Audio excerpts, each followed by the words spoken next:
Hey guys, welcome to the Real Quick with Mike Swick podcast, special quarantine series, episode number 12.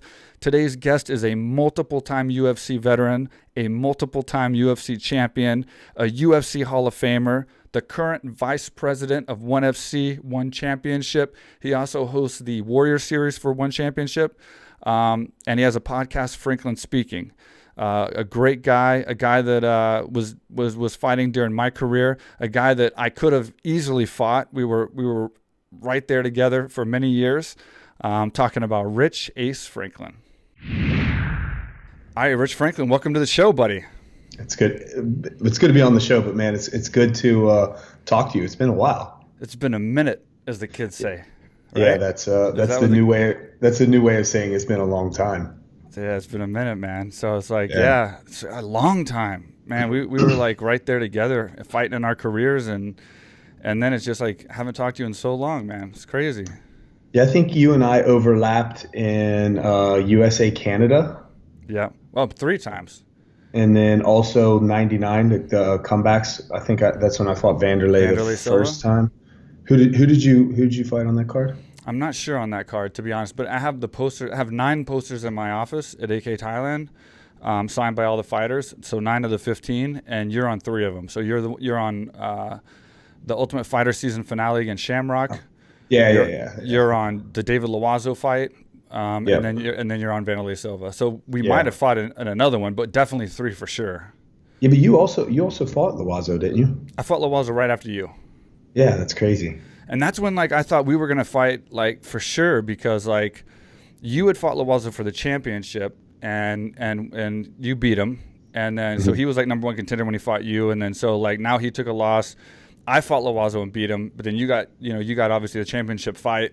Then I got presented to kind of, I think my choice was either to wait or fight in my hometown. And because I think Dana asked me if I wanted to fight this guy, Yushin Okami. I had no idea who Yushin Okami was at the time. I think it was his first fight in the UFC. I just knew he was a big, strong wrestler, which is not, like, everything about that is, like, what I didn't want. Like, I didn't like big, I didn't like strong, and I didn't like wrestler. I was I'm a big and you fought him too. Yeah, I'm a big 85er, and when I stood next to him, and he was big, huge, big bro. for 185. Yeah, I just saw him again actually recently in Japan. We did one of the ONE Warrior Series events. They had ONE Championship did ONE Century back in October, and they did an entire expo the week before and all that. And so the ONE Warrior Series event that I always do, which is typically in Singapore. We did it in Tokyo that week, and Yushin happened to be there, so it was cool just running into him. I walked backstage, and he was there waiting for me to come out of the expo, and we got to sit down for a few minutes. So it's nice, man, running into some of these guys, you know. Yeah, and shockingly, he's still big. I just saw him New Year's Eve. We had one of my guys here from AKA Thailand, Manel Cap, fought in the main event of the New Year's show, and he was there. He was there with one of his fighters, and. So I just missed him. I saw him, and I missed him because he was busy, with his fighter going down the hall and stuff. So I didn't get to say hi. But, yeah, he's such a nice guy, too. So, I got offered the Yushin Okami fight, and I was like, I didn't want to fight him. I'm not going to turn down a fight in the UFC, obviously, but I didn't want to fight him. I wasn't like, yes, I just beat Loiseau, who just fought you for the championship. It's like, I didn't want to fight a guy that was his first time in the UFC who could possibly hold me down or grapple me when I'm trying to knock him out, And then Dana was like, well, here's the deal. It's going to be in Houston, Texas, the first big UFC in your hometown. You're the hometown boy. So, what do you think now? And I was like, oh, shit, yeah, I'll fight him for sure. Like, I just worked on takedown defense and staying on my feet. Close fight, I pretty much thought I had him out in a second. But, man, he had those takedowns, man. And he got me in that 3rd round, stayed on top of me for a good, 2.5 minutes. And that was good enough for him. Yeah. Go ahead. Go ahead. I was going to say it was in my match against him. It was funny because he was, he's real tall and he's long. Like, he knows how to use his reach really well. And I couldn't the game plan was not to really not take the fight down to the ground. And as I was, going out there in the first and second round, like I'm landing combinations, but nothing's really going to end the fight. And in my mind at the time, I'm like, going to a decision is just it's not an option for me. Yeah, right. And so at the end of the second round, I'm sitting on my stool and I said to my trainer's like, I like my boxing coach, Rob, I'll never forget. He said, man, he says, champ, you're looking good. You're using your footwork, keep angling the way you are. Just keep sticking that jab out there. Just keep doing the same thing. And I'm listening in the middle of this, and I'm sitting on my stool, and I just look at him, I go, I think I'm going to take him down. And they're like, what? No, that's not the game plan. That's not the game plan. I said, yeah, I think I'm. And my coach, he literally smacks me. Like, he smacks me on the forehead, and he goes, stick to the game plan. He's like, you're winning this fight. And I'm like, okay, fine. I'll stick to the game plan. So I go out into the third round, and, I start initiating the same exact game plan. And we kind of come to the center, and we end up in this clinch position, like a 50-50 over-under or something. And and I thought, well, I'm not going to try to take him down, but if we end up on the ground, if I happen to take him down because we ended up in this position, it's not really my fault. And about that time, he hits me with this trip. Boom, puts me on my back. That's what he got me with.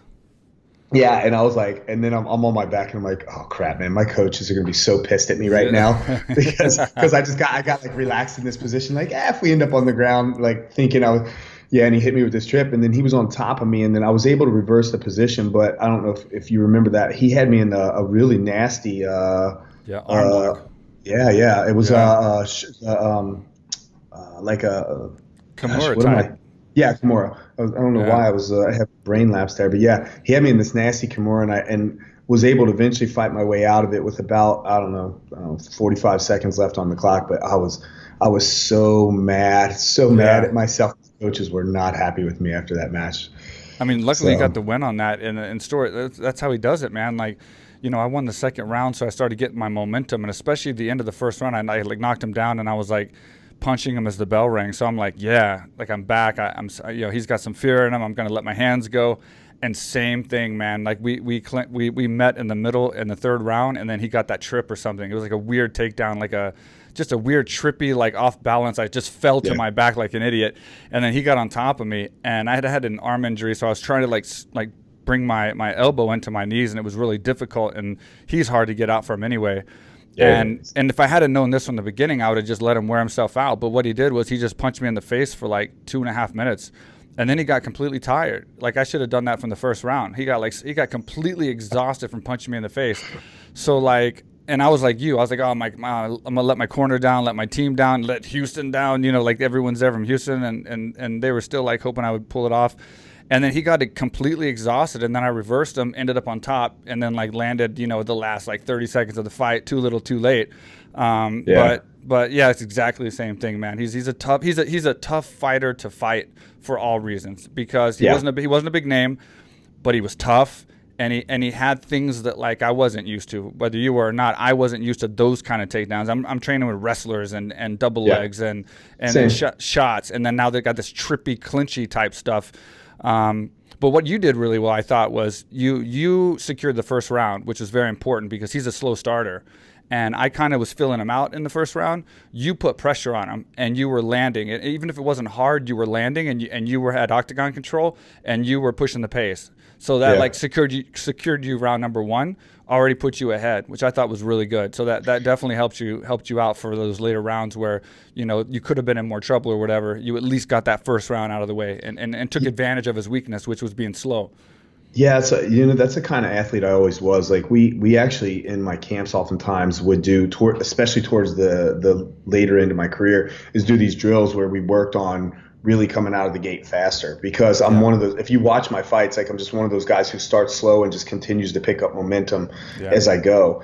And I think like that kind of strategy cost me my win against Forrest, because if in my Forrest match, like, and Forrest is such a big guy, that was me realizing I'm really not, because I was in this kind of no man's land where after I lost my title at 85, I didn't really have a home at 85 anymore. And so I tried moving up to 205, and I had a couple fights at 205 and a couple fights at catch weight, but then competing against Forrest at 205, I remember we weighed in, and he felt like he was the same height as me. And then when we were, as we faced off, I can remember like almost looking him directly in the eye. And then of course, once he rehydrated, I don't know if his spine rehydrated as well, but it felt like he grew. It literally felt like he grew another 2 inches. And he came into that fight. Like I probably walked in the cage. I got sick before that match and lost some weight.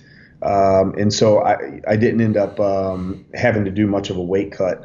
And I was struggling to always put weight on when I was competing at 205 anyway, because even now, I mean, I'm 10 years out of my career and I'm walking at maybe 220 right now. And the most I ever weighed when I was fighting at 205 was 215. So I probably walked into the cage that day against him at like 211, 212, and he walked in probably about 235. And so when he was on top of me in the first round, and I threw like a leg kick, and it wasn't a takedown. We just kind of stumbled, and he ended up on top of me in the guard.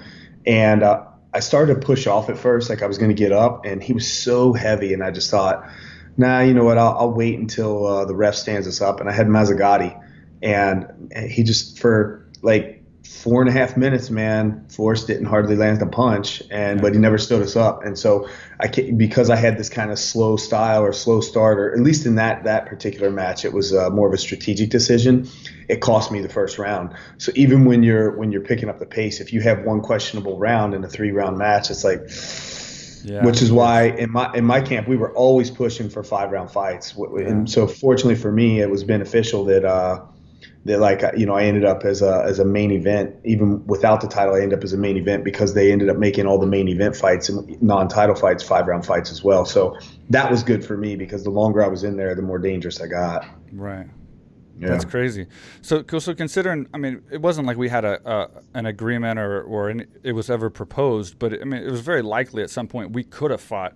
What would your strategy have been to beat me? Yeah, there was talk. What was you thinking, and what would you do to take me down? There was I don't know if I would have taken you down though. There was talk about that at the time, and I never really. Like, I don't mean taking me down like. I want to clarify. I don't mean taking me down literally on the ground. I mean just taking me out. What was your strategy to beat me? Because we never got to a point where I truly assessed you as an opponent. There was talk about it, like there was all this kind of like quote close to an overlap each time, and it just didn't quite align. Yeah. But I can remember thinking that when there was just the idea of it was proposed to me maybe the first time, because there was like a couple times where it came up as a possibility. And so we were, because obviously you got, your nickname is Quick. So, I remember looking at a couple of your fights at the time thinking like, okay, he's got good hand speed. And so I think if my coaches and I were to break that down, and this is obviously like I'm years out of really assessing the film, but I probably would have thought, because what's interesting to me is that, you ended up competing at 170. Yeah. And so you were never really in my mind like a big opponent. And I thought, okay, well, what I would have to do is kind of turn this into just one of those dirty boxing, grinding, pushing against the cage. Like I figured I would probably come in bigger than you and be able to push you against the cage and kind of like wear the speed out of you in the first round.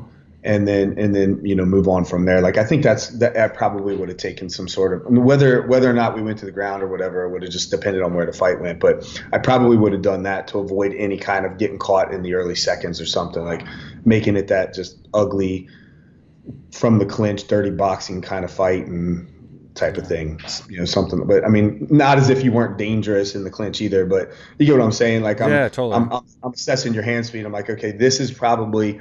If I go this way, it's at least a safer route to in a match. So probably something like that. But if you really want a real breakdown, I'd have to go back and look at several of your matches and say, I was curious. Here's what I would have done. But, I was curious, man. It would have been the opposite for me, for you too. I would have avoided the ground, avoided the clinch, and I would have assumed you would have done exactly what you said. So exactly. it would have been a fight of my life to just get away from your clinch, keep distance, and then try to let those hands go as much as I can. That's literally the strategy. That's what it would have been like, and just hoping I could land those combinations or land a good punch and follow up with it. But you were so good at that clinch and just being dirty and unorthodox and punches coming from like weird angles and stuff. Yeah. So like I could have very easily caught one of those. So it would have been a lot to think about. It's the same, you assess somebody and you look at them and you're like, yeah, it's like I kind of figured like if I propose that as a strategy for fighting against you, that you'd be like, yeah, we would have expected that, and I would have expected you to expect that, right? Like, so Yeah, of it course. just comes down to we both have a game plan, because you're going to fall back to your bread and butter, and it's like, well, whoever can execute this at a more efficient level is the one that's going to end up winning. That's how it always boils down to, anyway. Who Yeah. who would you consider was your biggest win of your career? Um, Like the time you felt like after the fight was over, you were the most proud and felt like you had accomplished the most from your camp and from your fight. okay, so interestingly that you bring this up, because I was listening to before. Has the Matt Serra episode dropped? Have you Uh, released that? you know what? They just posted something, so now it's nighttime. I think it has. Okay. We recorded it late last Oh, night, well, and then it was delayed, but I think it has. okay. By the time this drops, that one will have dropped anyway. Oh, So for it doesn't sure. matter. Yeah, yeah. Yeah. So I was listening to the conversation between you and Matt Serra, and you were talking about, remember Full Contact Fighter? You Yeah. mentioned in that The podcast, and Joel. newspaper. Yeah, the newspaper. Do you remember the TV show? No. Yeah. So there Did was I? I Joel. don't. I can't believe I would have Joel missed it, but I don't remember it. Joel Gold, they did like it was a, I think they did, it was a monthly show, Full Contact Hmm. Fighter, and they pretty much covered all the events that were going on in the States at the time. You know, if you were competing in the UFC, it was just an MMA news show, like a sports center for MMA. Okay. And there were a lot of smaller organizations at that time, reputable organizations in the U.S. Smaller ones like King of the Cage, Rings was there. Monty Cox had his Extreme Challenge, was Yeah. where I had a lot of my matches. But I fought in the WEF, the World Extreme Fighting, I think is what WEF, and I competed against Gary Myers. And Gary Myers at the time was a UFC veteran, and had, I don't know if he fought once or twice, but he was a veteran, and I hadn't made my debut in the organization at that point in time. And so I fought him in this event in Evansville, Indiana, and it was a big event. You can go back and look at that card. There was so many people on that card. Matt Hughes was on the card, like Laverne Clark. There was a Laverne, lot of big name guys. We should actually take the time to Google it just to see. But anyway, I headlined that card against Gary Myers. And at the time, I was just this kid out of Cincinnati fighting all over the Midwest, and I wasn't even compared like skill level. I wasn't even the fighter that I ended up being like at the peak of my career. I still had a lot of development to go through, but I beat him with a third round knockout kick to the head. And I can remember coming home, and a couple weeks later, I'm watching Full Contact Fighter. And Joe Gold is on there, and he's like, yeah, man, this kid from Cincinnati, Rich Franklin, is like, this is an impressive win over a veteran of the UFC. And, this kid, I've been following this kid for a while. You need to watch out for him. And he's going to make, he's got a future in this sport. He's going to make big waves. And I remember coming home from this match and actually listening to that and thinking, suddenly, for me, MMA went from this hobby of, I'm teaching high school like that. I drove from Cincinnati down to Evansville, Indiana. It was a few hour drive I probably drove down on a Friday and weighed in like that Friday night. And I mean, how commissions and all that stuff was back in the Right. day, and competed on a Saturday, and then drove back home Sunday and was teaching class Monday morning. Yeah. And, Wow. and so for me, this was just like, I was just kind of having fun at the time.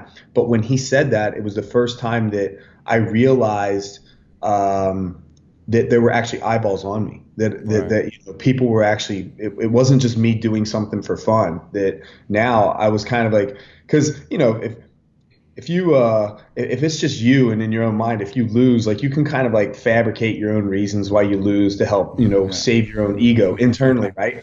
But Yeah. now when you got people watching you, and in the end, it's millions of people Yeah. globally that are watching me compete, suddenly you're putting your reputation on the line for everybody to scrutinize you. And I can remember this feeling. That's the first time I ever felt that. And I actually had this just moment mentally where I thought about walking away from MMA completely, because I felt this tremendous pressure suddenly, like, wow, Wow. people are watching me compete. And, but, I obviously that didn't stop me. And, long story short, that was probably the match that really, that put me on the map for everybody, like, because that's what kind of turn the matchmakers at the UFC, like they kind of took note of me and all that stuff. And it wasn't long after that I ended up competing there, that I made it onto the big stage. So that's probably one of my biggest wins. But of course, that's obviously outside of the UFC, if that's what we're talking about. But yeah, Yeah. bittersweet, man. Yeah, I mean that could be from anywhere, man. I was just wondering what I guess the most impactful fight, and it sounds like that was a big turning point in your career, and then to go from there to UFC fighter to UFC champion to UFC Hall of Famer is not a bad journey. You It's did pretty well for yourself.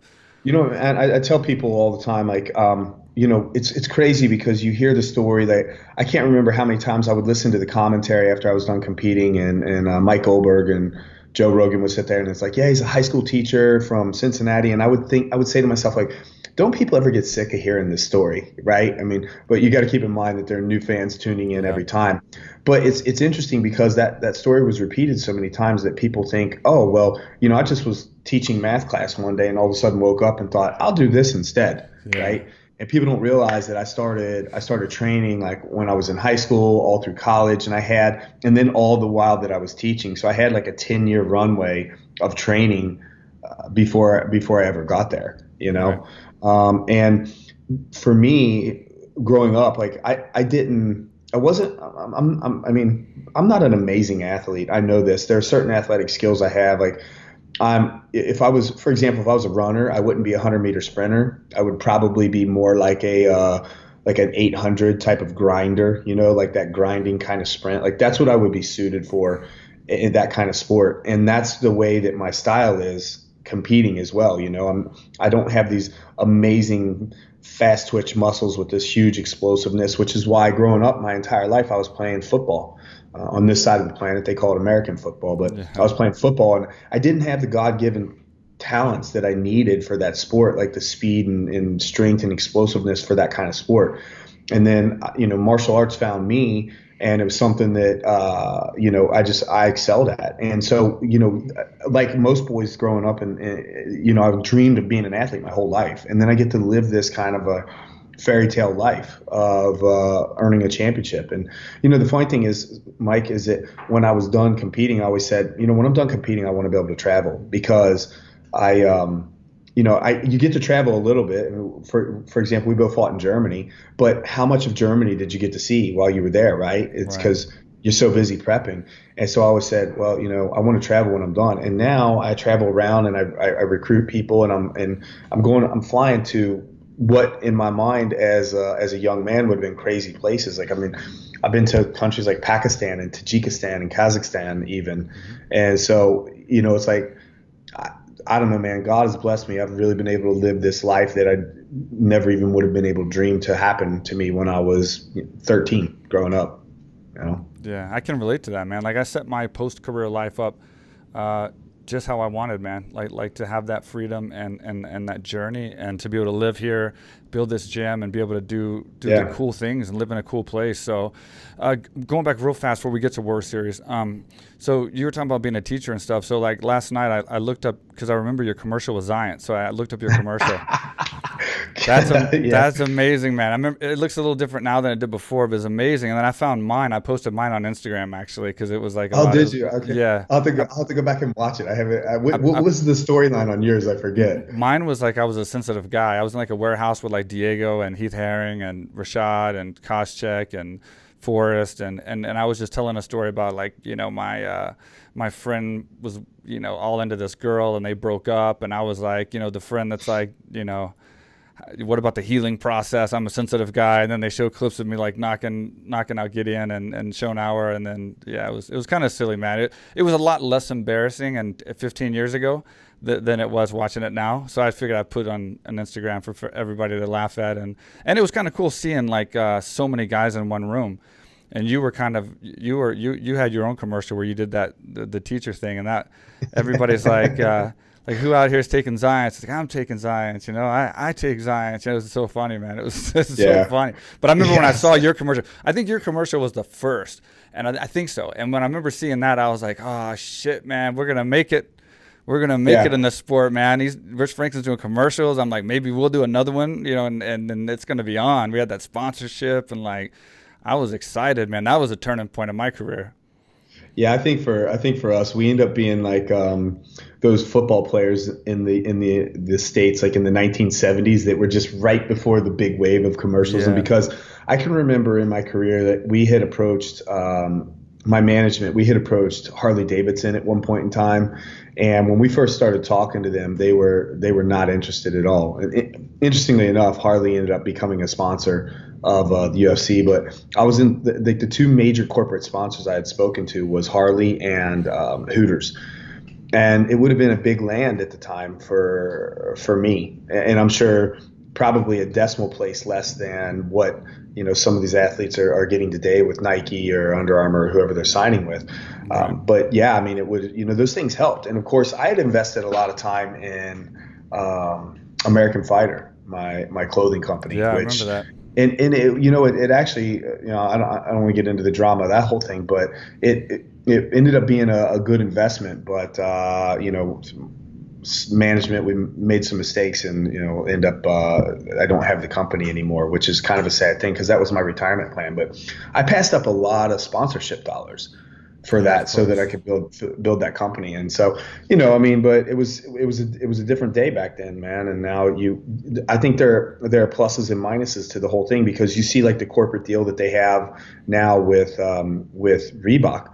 And I don't know what the rules are like. I heard you were talking about bringing in a banner and all that. Were you the first one to ever do the banner? Was that the thing? Yeah. So you were the first. American Top Team was the first team to do a gym banner. I was the first to do a sponsor banner. Yeah. So thank you for that idea, because so it was a few of us, but exactly. It was like Bob Cook, John Fitch. Everybody kind of had formed the idea together. I was just the first crazy ass who decided to take my chances putting it. And it wasn't a like regulation banner. It was like 8 feet long and stuff. So I was the first crazy dude to like decide to drop an 8-foot banner right in front of Dana, who's sitting right literally right behind me. So like I'll take credit for that, but yeah, it was like a group effort on coming up with the idea. But man, God, the money that's made! If I got a residual off that of every fight banner since then, I'd be a billionaire, man. Yeah, exactly. You should have, because I thank you for the idea on behalf of all the athletes out there that even in one championship today, you see guys doing it, and and so that stemmed from helps, you. You changed. Yeah. I mean, these guys need this money. Heck yeah, they do. And that's how especially towards the beginning of my career because it takes time to get to the top of that mountain, right? Like you have to sign those, if you want to call them crappy contracts, like you have to sign those crappy contracts and where you're not making good money. I made when I fought Ken Shamrock, for example, I was for me, that fight was 7-7. So I made 14. Yeah, that was an Ultimate One Fighter finale. Most people forget that I was the main event of that, because they all remember Forrest and Stefan's match, right? But I made $14,000 to win. And we that were fight. 5-5, and it was in our first UFC fight, and we were just TV guys. That's why the UFC fighters, most of them, hated us. Yeah, exactly, man. So and I was happy as shit with 5-5, but really in reality, as a career, I mean, I wasn't looking at it as a career at that point, but as a career, like that's obviously that was tough. Bro, listen, man, I made $200 for my first professional match. Like the first time I ever got paid to fight, it was $200, and I thought, holy crap, you can make money doing this. And even at the time where I was competing against, like when I fought Ken, I was still teaching part-time in an at-risk program. My next match was Evan Tanner for the title, and I was teaching in this at-risk program. I had quit teaching full-time, and I was in this transition where I was thinking maybe I can make a career out of this, which, as I think about it from today's mindset, when I told my dad that I was quitting teaching, he thought I was nuts. Because I mean, it wasn't like I was telling my dad, I'm going to quit teaching and go pursue a career in the NBA, where at least it's an established industry. Whether my chances of making a team or not is a different story. But in MMA, the industry it wasn't there. Like the longevity of a career wasn't there. And so, when you sign these contracts, and at the time it's just like, well, when I quit teaching, I thought I'm going to the mentality was like, let me take like a sabbatical or a leave type of thing. and just have fun with this for the next year or two. And then, of course, things ended up working out. But the initial contracts that you sign, obviously, you had to work your way up that ladder. And so it takes several years to get there. And then when you're finally making the money, your window of opportunity there is really small to make good money. And so fortunately for me, I took my highest earning years and I didn't do stupid things like buy Ferraris or really idiotic purchases. And I was smart with the money that I did make. So fortunately, I was able to at least put myself in a decent situation financially. That's good, man. When did you make that decision? When did you make that decision to be a full-time fighter and have that talk with your dad? Like what part of your career? So in 2002,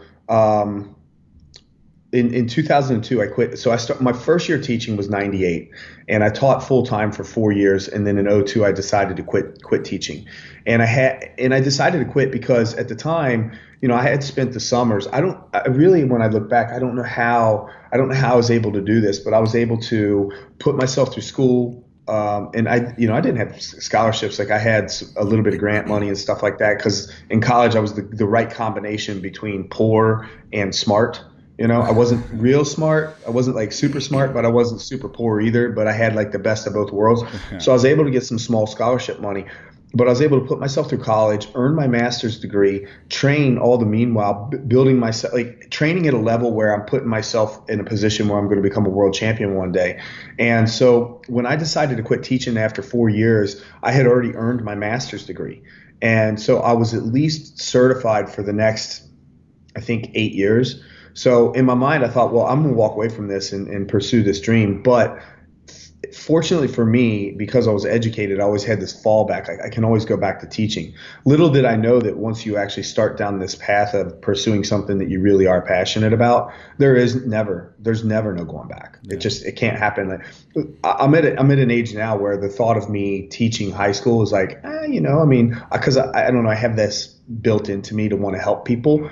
Right. But the thought of actually going back to a 9-to-5 job, that's the hardest part. Like having to report every morning. Like you got to be here at 7:45 every morning, and you will stay. I'm like, my job now doesn't work that way. I mean, not even considering quarantine. Like my job doesn't work that way. I have objectives that I need to meet, and if I meet them, I can pretty much do it on my own time. So after my 4th year, I decided that I was going to leave teaching. And I had this talk with my dad. Now, granted, my father was a guy who just kind of screwed off in high school, and he didn't take high school seriously, ended up going back to college late in life. He and I graduated from the University of Cincinnati the same year. Like we both graduated at the same time. And so for him, I was like this pride and joy. Like, this is my son. He's the only kid that I have that has gone to college. Like, I was the one that went and got the college degree. And now I'm coming to him going, oh, hey, Dad, by the way, this college degree is BS. And this teaching career, I don't need that. And I was just throwing everything away in his mind at the time. And, fortunately, my dad was able to he came out and watched me defend my title the first time against. And I tell the stories like this is the best moment of my career. But he saw me defend my title the first time in Vegas. And we were out there, and he was having dinner. I joined him for dinner one night. I was eating ice chips because I was cutting weight. And he was sitting there. He's like, man, I'm really, really proud of you for not only what you've accomplished, but the fact that you were brave enough to pursue this. But the day that I told my dad, he was like, he was not having it. I think actually, if I would have said anything besides fighting, or I wasn't trained to fight, my dad may have actually punched me. Yeah. Just like, no, you're not leaving this career. So but I did that. But then I was working part time in an at-risk program. So these are like kids that were, expulsion and, girls who had gotten pregnant in high school and couldn't be in a normal classroom anymore. And so I was working at this facility, and I taught all the way up until about 2 nights a week. I taught there until about a week and a half before my title fight. Wow. Yeah. And then the school year ended because I competed against Evan. It was June 4th that year of 05. And so I had continued teaching from the end of 02 to 05. And I think like the last day of school was something like May 26 or May 28.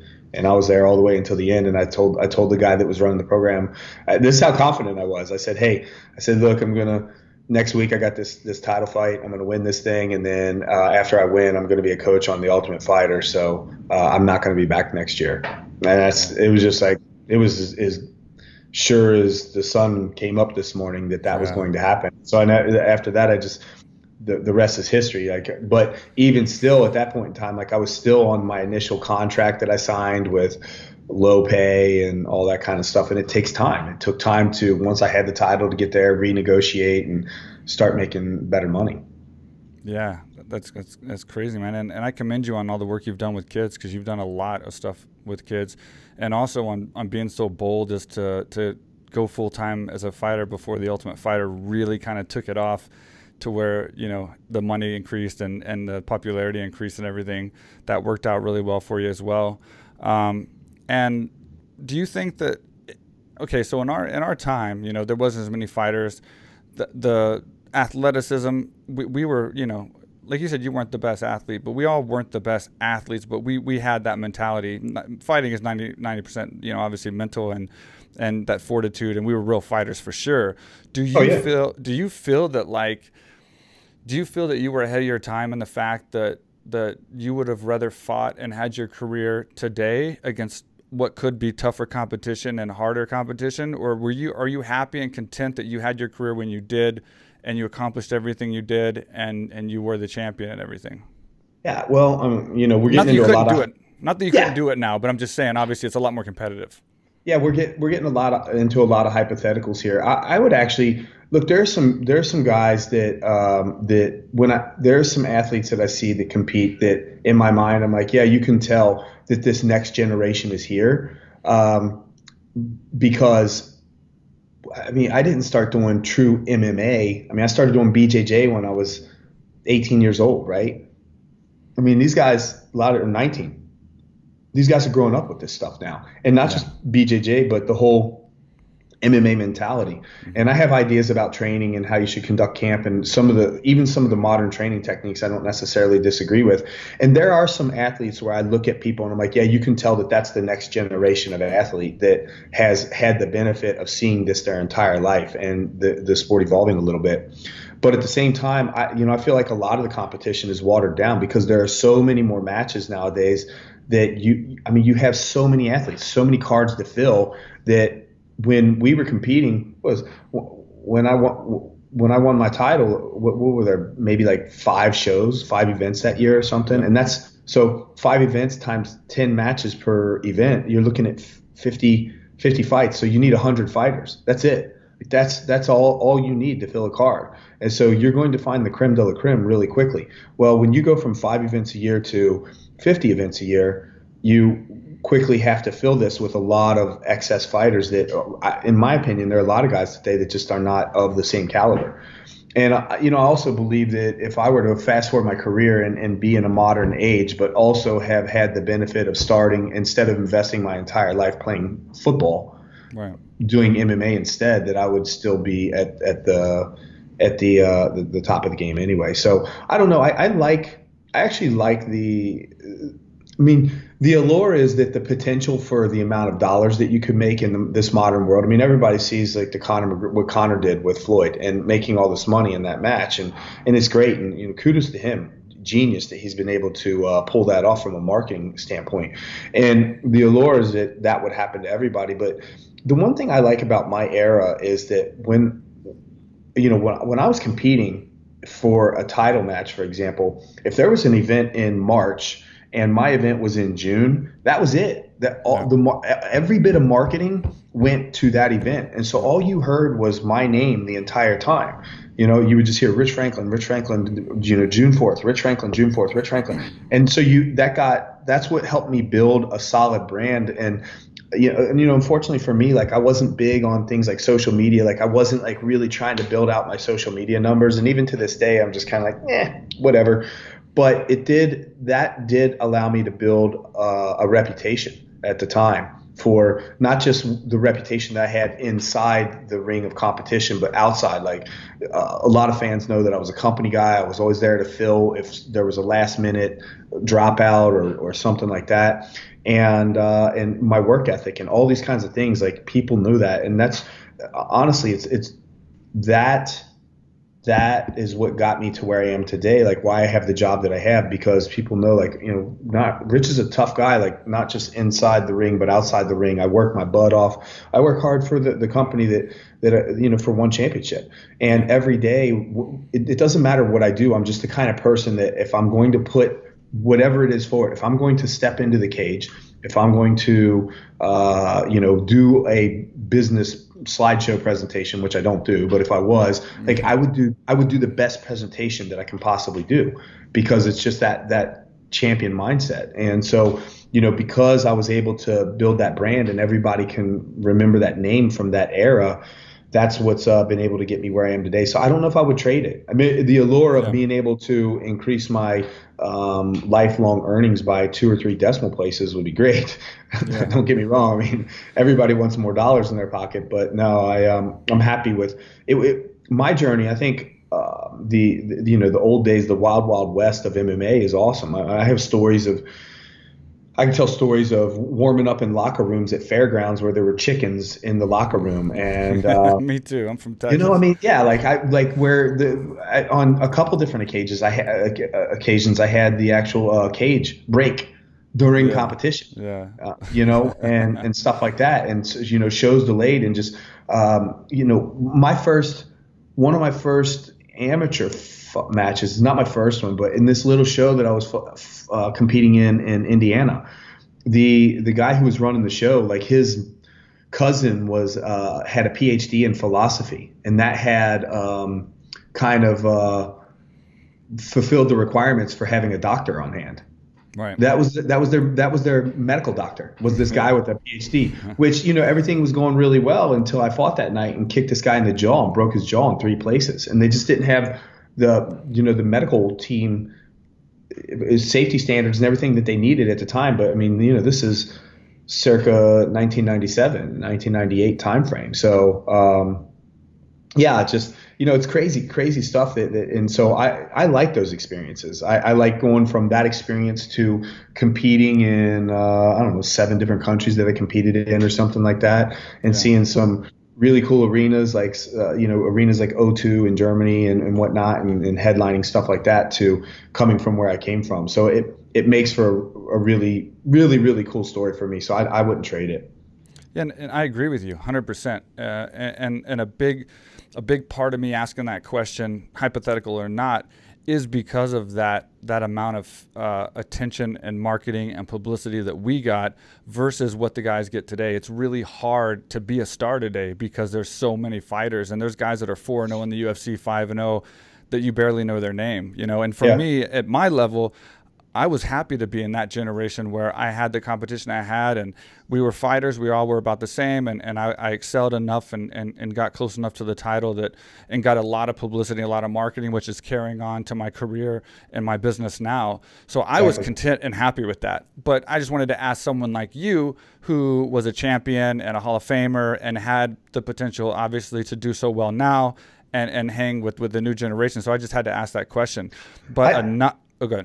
I was going to say, I don't know if it would have worked out for me, because unfortunately, I'm just not that guy. I'm not an attention hog. I'm not like that. Hey, me over here, me over here. The main reason why it builds your business, though. I know it does. I know, but at the same time, I'm just not that guy. Just to use an analogy, I learned how to play the drums. I took some lessons. A friend of mine was teaching me how to play the drums, and then I continued teaching myself how to play the drums. And from an analogous standpoint, it's the perfect instrument for me to play, because I get to be part of the band, but I get to sit in the back, and the attention isn't on the drummer; it's on the lead guitarist and the singer, right? So it's like I'm part of the scene, but I'm not really, and that's kind of how I am. It's weird that the path that life takes you through, because I'm not really the front man kind of guy.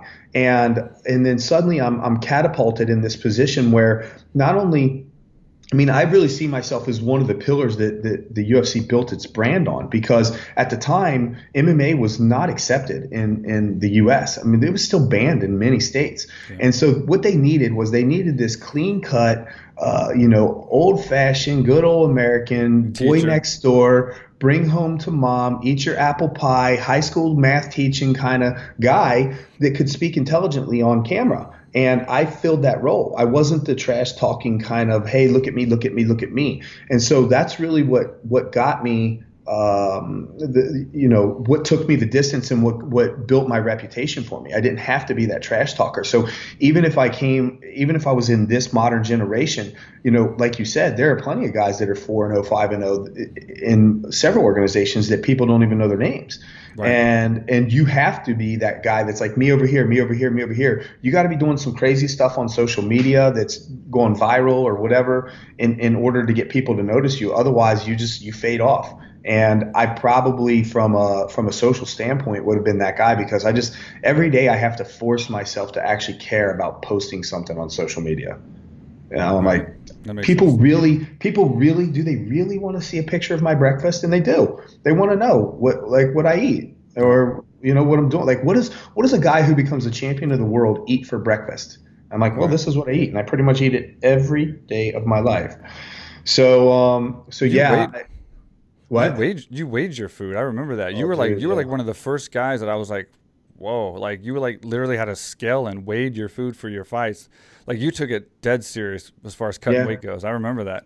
Yeah, that's the thing. Listen, I tell you now, working for One Championship, our athletes don't have to cut weight, and I see a lot of them walking around during event week, and they're eating breakfasts and they're drinking water, and I walk around, I'm like, you know what? Screw you guys. I'm so angry because weight cutting for me was its own event, but on the back end, I realized how bad it is for you to cut weight, like just from like the brain is one of the last things to rehydrate. So it leaves the brain cavity, and the brain just sits in fluid, and it amplifies the effects of a concussion. Just for example, I mean, there's tons of things that you could talk about, but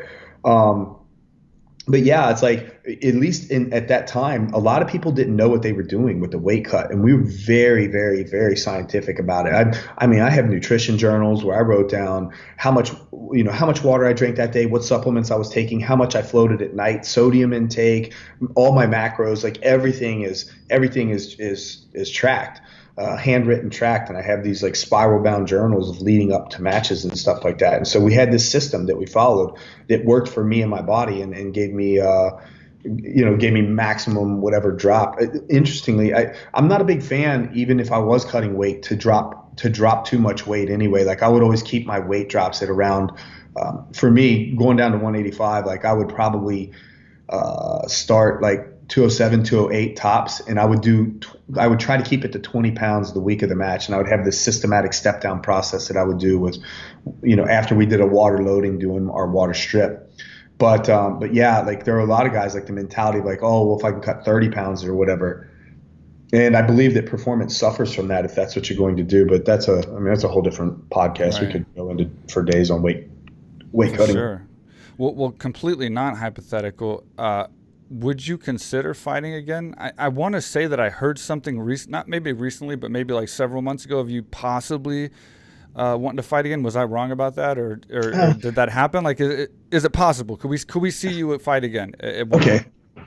Just so that, because I know how these things go. Somebody's going to take one line out of this thing and it becomes the clickbait, right? Just to ask you the hypothetical question, or not so hypothetical. Do you ever sit down like when you're by yourself and think like, man, it would be cool to compete again? Well, I'm asking you because I heard this. So like I thought maybe it was like a news article. So I thought you were really serious. It's not just like I'm talking to you now and we're both older, and do you think about it and do you want to fight? Yeah. Like I thought I saw an interview or something where you mentioned it, and I was like, oh wow, Rich Franklin might come back. Okay. So that's the only reason I'm asking you. It's not like a total like.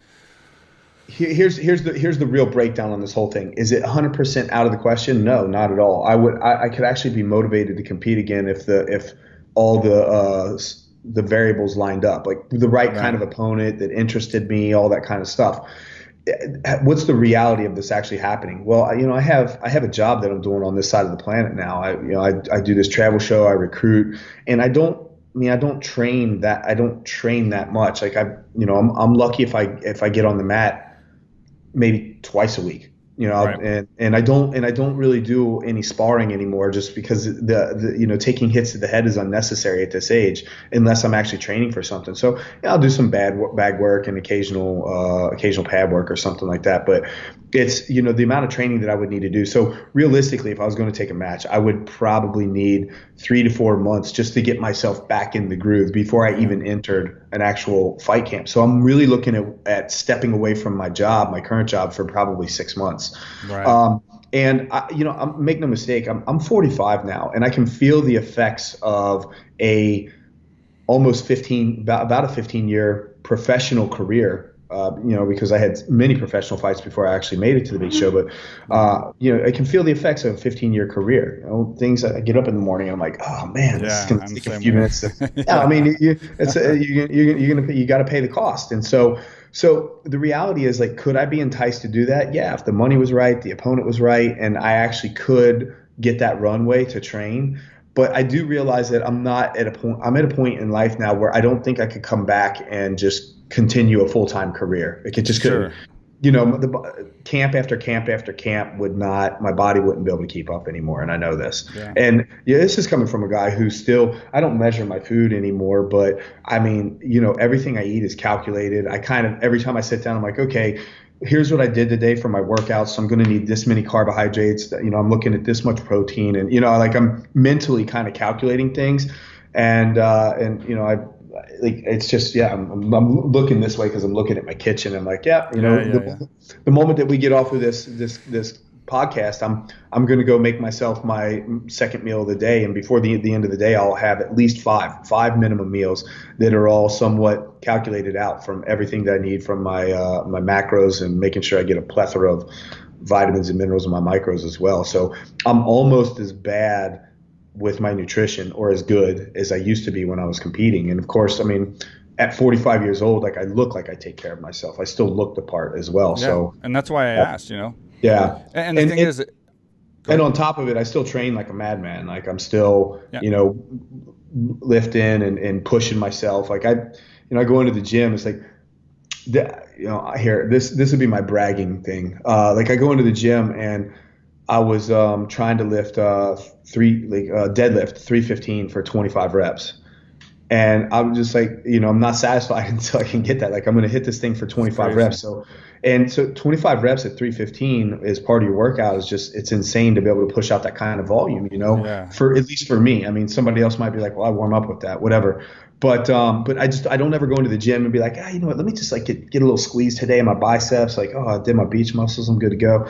I'm in there training and pushing myself as if I was getting ready for something, and not because I'm subconsciously planning on it. It's just, it's the way I am. There is no, oh, it's time to relax. I'm full throttle. So A, you were a good fighter. B, I do see you training a lot. And C, I asked Hardy the same thing, and he's passed, his career and retired, but he really does want to come back. And he along the lines of what you said, he's not looking for a championship. He's not looking for the fighting at the top. He just wants to get in there and fight somebody equal to him, and then just to have that experience, which is why I asked you. And I totally understand your answer. And again, for the fact that I thought I saw that article, but I'm not asking you to call out opponents or anything like that, but no. I had to at least ask you. Hey everyone, I just got to thank my sponsor, AKA Thailand, really fast, and I'm still going to keep this 30% special, this reopen special, open for you guys that want to come out here as soon as this quarantine is over with. Everybody's tired of the quarantine. Everybody's tired of sitting at their house. So many of you guys that have been to AKA Thailand want to come back. So many of you guys that haven't been want to come. You have trips planned. You were thinking about it. You were following our social media. So now you can save 30% off all group training. So you can go to the website, akathailand.com. The pricing page is completely set up. You can book a week. You can book a month. You can book 6 months, a year, however long you want, and save 30%, which will last forever. There's no expiration date. So you can take advantage of this 30% right now, and then you can wait until your flights open up and you can actually fly to Thailand and come immediately when quarantine's over, or you can wait a year or 2 years, whenever you want. You can take advantage of this package that you bought. As soon as you buy it, you're in our system and you stay there. If you decide that you can't go in the future, we will allow you to transfer. Just send us an email at info@akathailand.com. If you have any questions, or if you want to transfer after purchase, we can transfer to anyone you want. And you can also buy training at 30% off for somebody else. This special is amazing. It's the best deal we've ever had. I think it's going to help you guys out, save a little bit of money for you when you come over here after quarantine. Obviously, this pandemic is giving everybody quite the financial hit, as well as health hits and just making everybody stir crazy. So I feel for you. I'm going to help you out as much as I can. So again, that's akathailand.com. Any questions, just email info@akathailand.com. And if you're not familiar with the gym and what we have, here's a video for you. What's up, everybody? I am here in Thailand. This is the first time I've ever been here. Been dying to come here for years. The great Mike Swick, he's one of the big reasons he's been trying to pull me down here. What he built down here, AKA Thailand, is incredible. There's people here from all over the world.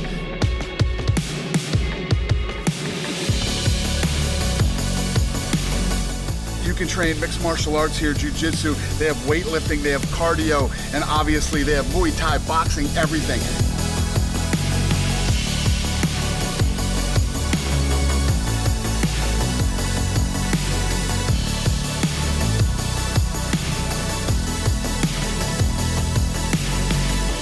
I'm telling you guys, I know everybody wants to go to Thailand because Thailand's so cool, but you can't come to Thailand without coming to AKA Thailand. Come on.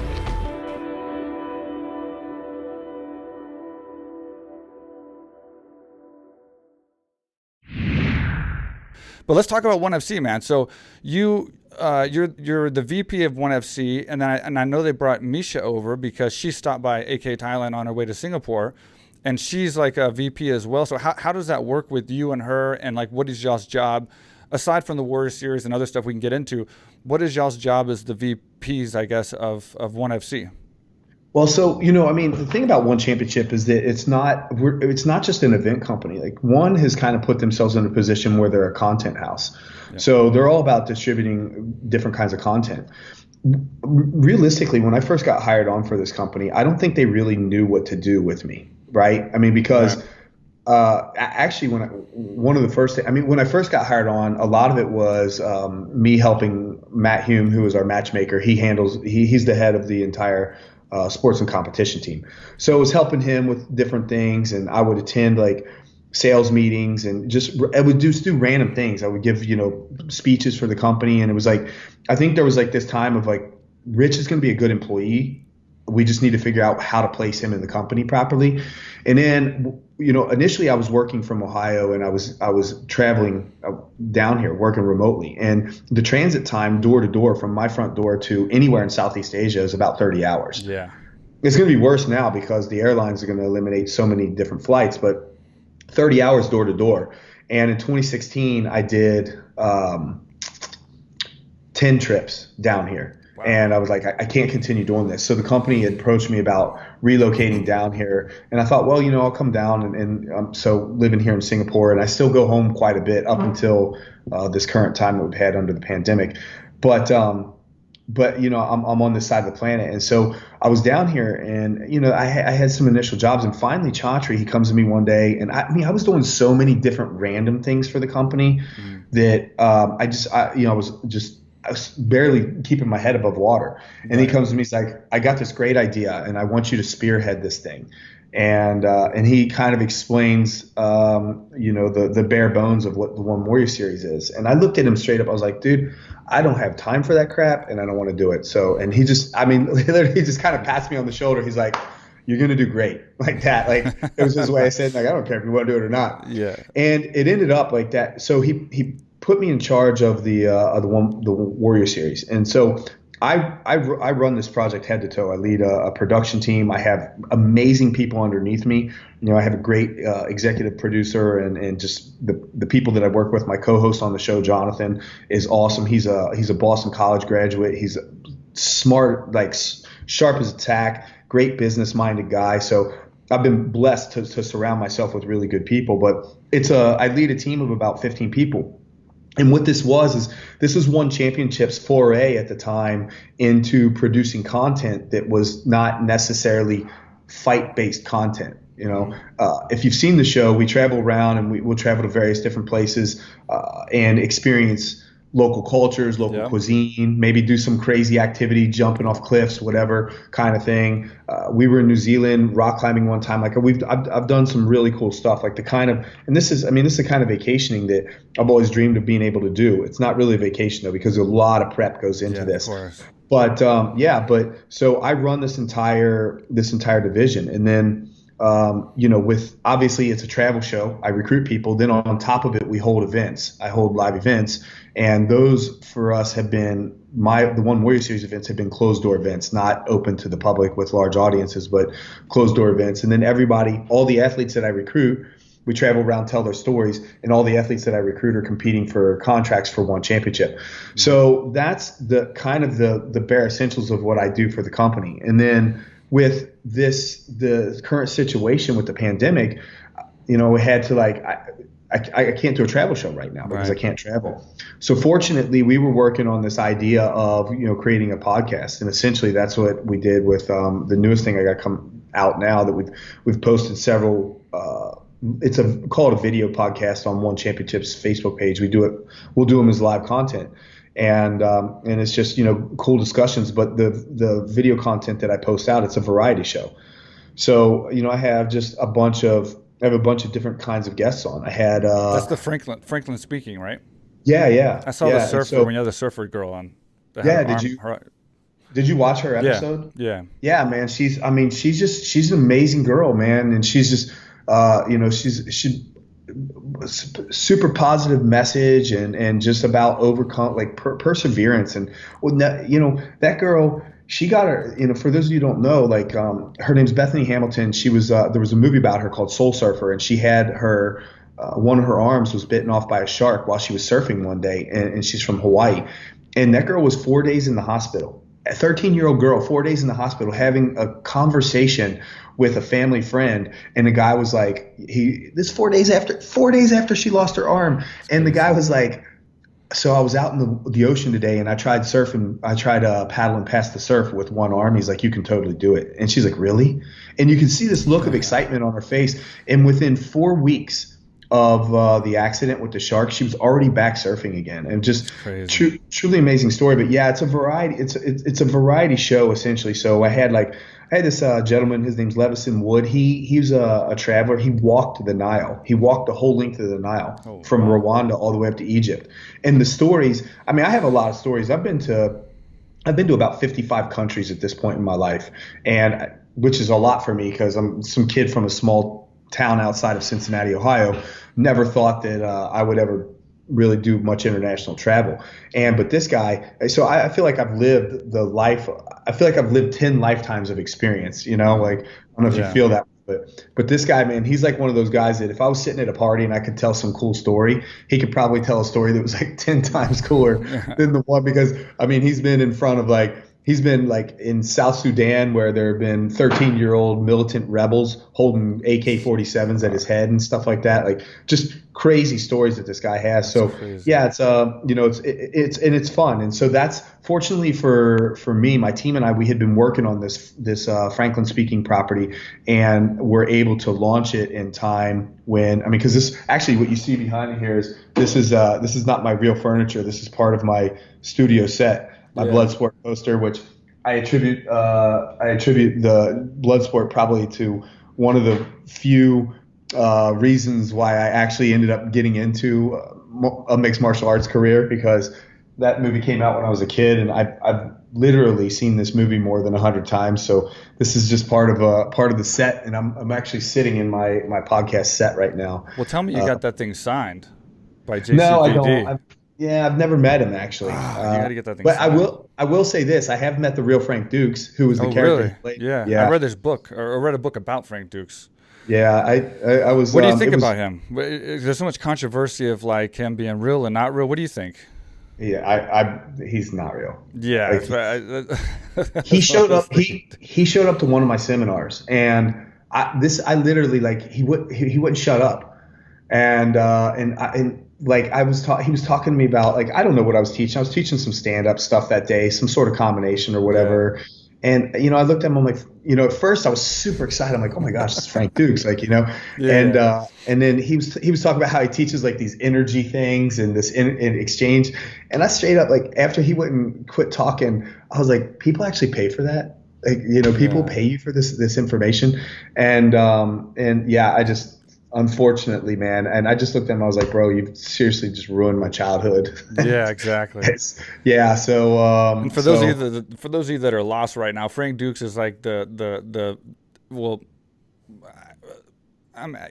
he is the man that the Bloodsport movie was based on, even though he really wasn't the man Bloodsport was based on. If that makes sense, you know what I mean? His legend was what they based the movie on. But as you've seen since the movie, all the interviews and the experts that are dialing in and researching him, he didn't turn out to be quite the bottom brick breaker that John Claude was with his energy. Which is another scene. Yeah, the Democ. It's another scene in the movie. Listen, I've literally seen this movie more than 100 times. And I'm with you, bro. Kickboxer, Bloodsport, those are my jams. Yeah. At one point in time, I had this movie. The whole movie transcript front to back memorized. We could sit there during the movie and I could just do every single line front to back on the movie because that's how many times I saw it as a kid.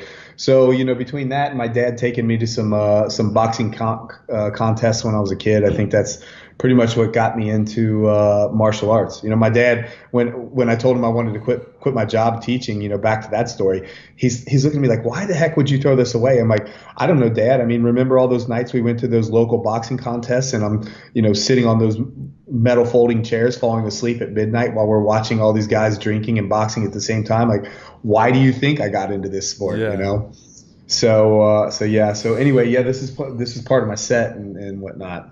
That's cool, man. And I got to ask you, so, with this UFC 249 happening, all three of these events happening with pursuing the live events with the pandemic going on,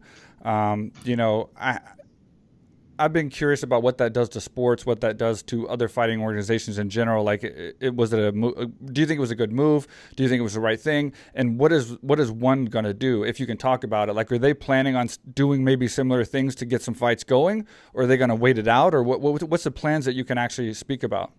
Well, okay, so I don't know. I got to be careful about how political. Yeah, I don't want to get you in trouble or anything. And not even in the MMA world. It's just everything that's gone on with this virus. I get it. There's a virus, and I get it that the virus can kill people.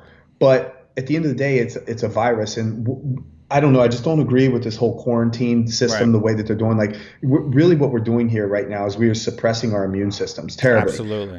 The amount of sunlight that you're exposed to, because I'm quarantined, and so here in Singapore right now in the lockdown, which they call it a circuit breaker, I guess, because it sounds better. If you're not registered at an address, you're not supposed to be there. So I live here by myself, so I'm not allowed to have guests over. I'm not allowed to go to another address. And I can leave the house. I can go exercise. So like I didn't this morning, but yesterday morning I went and ran my 5K, and I do that now because it just gets me out of the house. Like I'll go run a 5K and spend some time cooling down, and I get 30, 45 minutes out in the sunlight, and it gets me out of the house. And pretty much other than that, the only thing I can do is go get my groceries because there's nothing else really essential for me to leave my apartment for. So I've been in isolation, but I mean, the reality is that study the immune system, and the way the immune system works is by exposing it to germs, and then it builds up the strength. And, every kid in America studied like all the explorers that came to the Americas, and they, all the Spanish conquistadors that interacted with like the Aztecs and Incas, they ended up killing off those populations because they had diseases and stuff that or viruses and bacteria that those Indian tribes hadn't been exposed to. Right. So essentially that's kind of what we're doing to our immune systems right now. So, I get it. I just, I know something needs to be done, but at the level that they did this with this global shutdown, I'm just sitting here scratching my head. And, of course, for those of like you and I living on this side of the planet, I've been to countries like India or Pakistan, or I mean, even Malaysia or Thailand, where there's really some really, really poor people. Right. And I believe that the fallout from this global shutdown on the economy is going to be way worse than what the disease ever could have done. But, this is me just throwing my 2 cents in, and there'll be some listeners. I'll get some haters on that anyway. But there's no great solution to this thing, obviously. As for the events, this is where my mind goes, right? I mean, there's so many. When I go outside to go grocery shopping, like yesterday, I saw this woman grocery shopping, and we have to wear masks outside. It's mandatory. And I heard you saying in Thailand now you get a $600 fine for it if you're not wearing one. The nice thing is here, if I go for a jog, if I'm exercising, I don't have to wear a mask, which is great because it's so hot and humid down here. I'm not sure how well I would do with the mask on, but if I go to a grocery store, I have to wear a mask. And I saw this woman yesterday wearing these plastic gloves. And I sit and I watch these people, and I think you cannot decontaminate a public environment. It's impossible. Yeah, it's impossible. And any thought of you being able to do that, the mask doesn't protect you. It protects everybody else. If you're confused about that, then, sorry about your luck. But, you can't decontaminate the entire public environment. Like, you can't decontaminate it's impossible. If I pick up an orange and decide I don't want that orange and put it back, and somebody else subsequently picks that up, well, unless they actually go home and really sanitize that orange and sanitize that box of cereal and everything, they're bringing contaminated units into their house. And so it's impossible to do. And I don't know how the world will ever get back to normal with that kind of mentality, because at some point in time, they're going to, for example, open up restaurants. They're starting to do that in the US, but they're going to implement these extreme social distancing measures. How are you going to justify that, for example, on an airplane? Yeah. Even if you eliminate the middle seat, it's not proper social distancing. I sit on airplanes all the time. The guy is in front of me is like this far away from my face. It's not. Plus the air, it's a closed loop system, and you can talk about air filters and sanitation and wearing masks and all that kind of stuff, but it's just, there's going to be some inconsistencies, and you can't do it. So at some point in time, my belief is that you're just going to have to get to the point where it's like, we live in a world with this virus, and we're going to have to deal with it. And some people are at risk. And if you're at risk, you need to take some precautions. Maybe don't go to professional baseball games or basketball games or MMA competitions or whatever it is. So with that being said, it's like, did the UFC make the right decision? I mean, all this stuff comes down to, can you actually implement the proper safety protocols? And really, I don't think that you can, but I don't think that we're ever really going to be able to. Every safety protocol that we ever implement is just going to be, well, this is the best we can do. We're doing the best thing that we can do. It's going to flatten the curve. Yeah, exactly. And so did they do the wrong thing? No, not necessarily. I mean, the difference for us is that we're in a different country. And obviously on this side of the world, like the timeline that we're on with Singapore and a lot of countries over here, is that things haven't started at opening back up yet. And so we're still at a point where we're restricted by legislation, essentially. And so, we obviously internally within the company, we're very proactive about what we're going to be able to do and safety measures that we can take, as far as like temperature screenings and all these kind of typical things that you would do. But yeah, it's as soon as we have a window of opportunity there, we'll seize it for sure. It's just that the U.S. is ahead of us on that curve right now. Which is absolutely mind-blowing, considering there's 1.5 million cases in the U.S. There's over 1 million active cases, and there's 91,000 deaths in America. Yeah. And in Singapore, where you're locked down and can't even leave your home, there was 28,000 cases and 22 deaths on the paper, on the stats. That's crazy. Yeah. Only 22 people died, and you're in complete lockdown. Like here in Thailand, we had a low number as well, and we just got out of lockdown. So we had the malls open yesterday. I went to the mall yesterday. Restaurants are open, the stores are open, and they're telling me my gym is going to actually open and full Muay Thai gyms by June 15th. It's crazy. Oh, nice. Or nice. We have the ability to, whether we do or not. And then America, they're on their thing. So it's like, but I'm with you, man. So you're not going to get heat for that, because I've been changing. I mean, I've been kind of going through this series, changing my views by listening and researching new data. And like, I'm with you, man. Like you can't end this by hiding from it and quarantining. You can flatten the curve, but that's it. And I don't think we should wait, because if we wait until the vaccine or the cure, we're going to die financially for everybody. So it's like the situation is this. And I'll say this, like you said, it's just a bad, not that you said it, but it is a bad flu. So every flu is a virus. Your immune system is designed to beat viruses, and it does it all the time. That's how you get over flus. And we've already proven, this is factual. We've proven that the human immune system beats this actual coronavirus, because first of all, there's so many people that are asymptomatic. I think it's like almost like 80%, like a super high number. And there's so many people that got the coronavirus and healed on their own. They got a little sick and healed on their own. That's the immune system working. Why would we not just let that happen? Protect the people that have pre-existing conditions and that are old. Put them in quarantine. They have to sit out. The weaker, older, pre-existing condition people, and people like us should have that choice. I mean, we can go and take a risk on catching diseases in other areas and be free to do so. But in this situation, we have to stay at our house versus going out there and taking our chances of catching it and either being asymptomatic, maybe having to take some medicine, maybe having to go to the hospital. And at worst case, we make a bad judgment call if we have cancer or we have a bad, respiratory situation and we take a risk and we do end up dying. But I think that should be our choice, and I think we should be able to get out there and do it. At the end of the day, the choice of your life is in your hands, at least, right? Should be. Because I believe that I would 100% most likely be asymptomatic. In worst case scenario, I would probably get sick for a week, just like it is like any other flu. Yeah, and I would be miserable.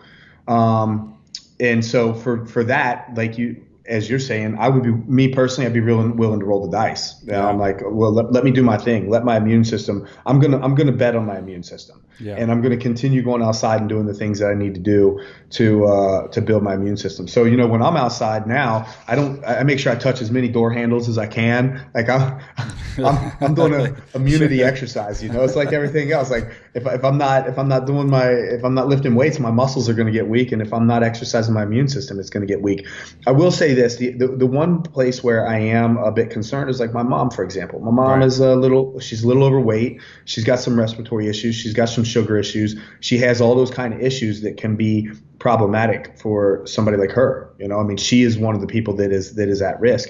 But going back to, so for me, it's like, well, now I got to be careful, because the next time I fly into the States, if I'm not tested, how do I know that I'm not asymptomatic and that I wouldn't pass that off to my mom? And so I always run that risk.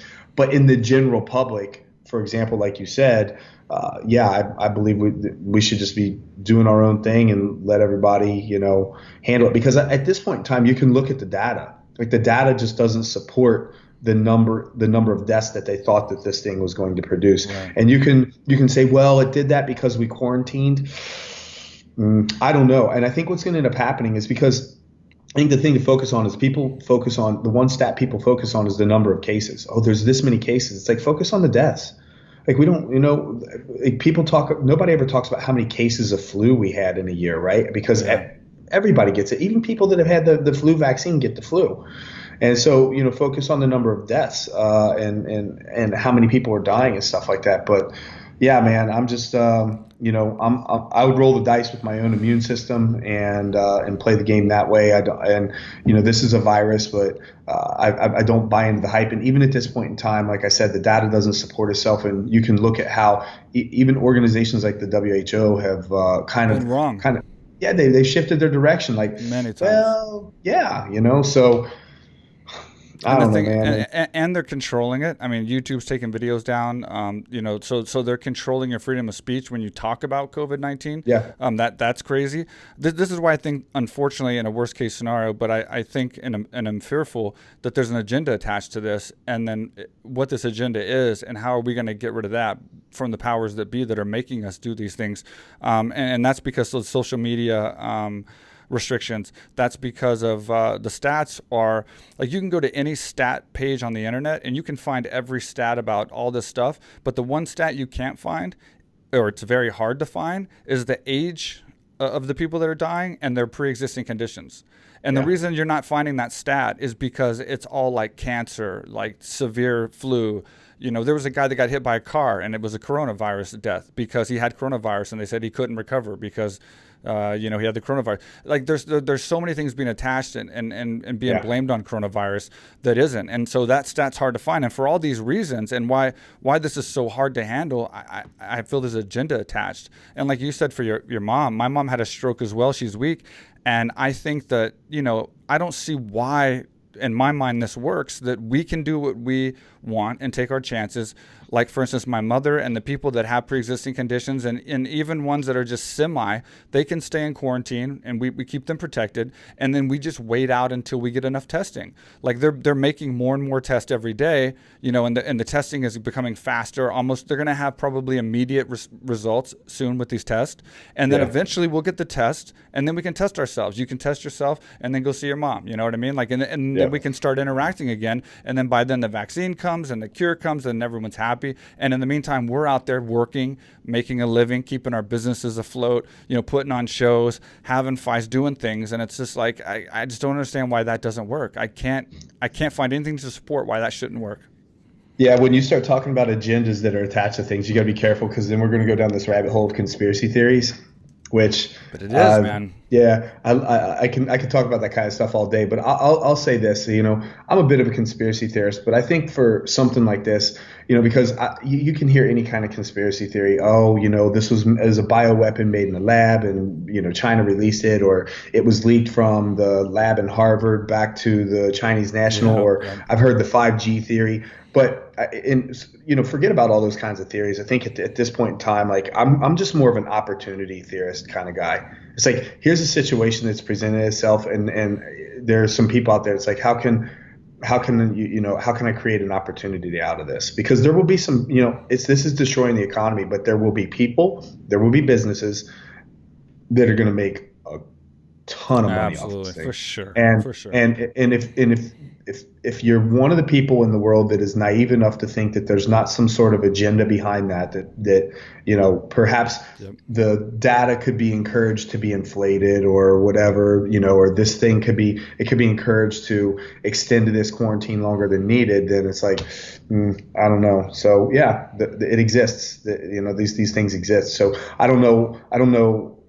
I'm not a believer in any one particular conspiracy here, but everybody has their agenda, and it's even small businesses. It's like, okay, we can't have classes, like AKA can't have classes now. So in your mind, you're like, how can I take advantage of this situation? Well, let me create some online classes, and maybe when this is all over with, and you can, for example, make those online classes open to everybody, so that somebody who wasn't coming to AKA would now be like, oh, you know what, I want to try that school when things open back up. And maybe by you taking advantage or using that as an opportunity becomes beneficial to you. It's like, this is just the way that the human mind thinks. But when you put it on a grandiose scale of something major, something much bigger, than people are like, oh, that's crazy. That would never happen. Like, no, it happens. So I don't know. But in the meantime, the entire human race has pretty much kind of fallen in line and followed the marching orders. Yeah, it's hard for me to answer this question just because I've always been kind of OCD, I think, which started from my fight camps, trying to not get sick. I'm not like OCD with like numbers and like shutting the door 6 times and like putting everything in order, but I am OCD about being super clean, not getting sick. If I shake people's hands, I remember like to wash my hands, like, when I can. And I think that stems from my fight camps, not wanting to get sick during fight camps, and definitely not wanting to get sick during fight week, so I think years and years of that has made me that way. So it's hard for me to answer this question, but for you, obviously we're going to start training again. We're going to start being, back, more close and intimate with our friends and people that we train with and stuff. But do you think this is going to change the way we are with strangers, as far as like the handshakes and the hugs and the situation, like airports being, everyone's going to be wearing masks from now on, not necessarily because of the coronavirus, because that's going to end obviously, but maybe for the next thing, or just for being sick? Do you think this is going to change things probably forever? I think so. I think a little bit, because everybody's different. Let me just say this. I did an interview recently, and in the interview they asked me, they said, what will you miss the most about the old world, like the pre-COVID world, is what they said. Right. And this was my answer. I said, I'm going to miss kids playing in the dirt without fear of infection. I'm going to miss being able to give somebody a handshake without them looking at me like I'm the dirtiest person in the world or possibly patient zero. I'm going to miss, people giving each other hugs and stuff like that. And this is unfortunately now the world we live in. Some people are there's going to be people that just don't care, like me. As soon as this quarantine's lifted and I go to meet somebody, I'll be like, hey man, what's going on? High fiving, hugging, same crap I always do. I'll be myself. But there's gonna come a day and it's gonna be soon, where I go to shake somebody's hand and they're gonna be like, nah, I'm good, and look at me and I'm like, what? This was a sign of ultimate respect. This is something my father taught me, right? And so now I have to undo that way of thinking. And so there will be people like that. I have friends that I talk to that are scared to death to leave their house at this point in time. Yeah. And I'm sitting there, I'm like, really? Like, really? Come on, man. Like, in my mind, I'm like, you bought into this? But yeah, so that's the thing. I'm not a virologist. I'm not an immunologist. I'm not these kind. I'm a pretty smart guy, and I do a lot of fair and balanced reading to inform myself. But there will be enough of a shift of the way of thinking that it will change. So do I believe that? I believe that overwhelmingly, like the people that grapple in jiu-jitsu schools, for example, probably won't be those kind of people. I mean, you think about it.